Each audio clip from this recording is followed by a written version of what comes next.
untuk menjaga orang miskin, mereka yang memerlukan dan anak-anak yatim. Berapa jumlah yang diperlukan? 450,000 untuk kos pembedahan dan pendidikan anak-anak.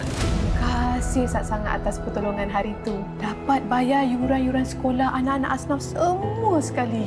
1, 2, 3. Macam ni Kak, lakonan Mina. Terbaik! 135,000 dalam 48 jam. I nak cuci duit, you ada tempat untuk I cuci duit. Duit dana tak dapat sepenuhnya. Saya nak membersihkan ruang amal dan derma ni daripada penipuan.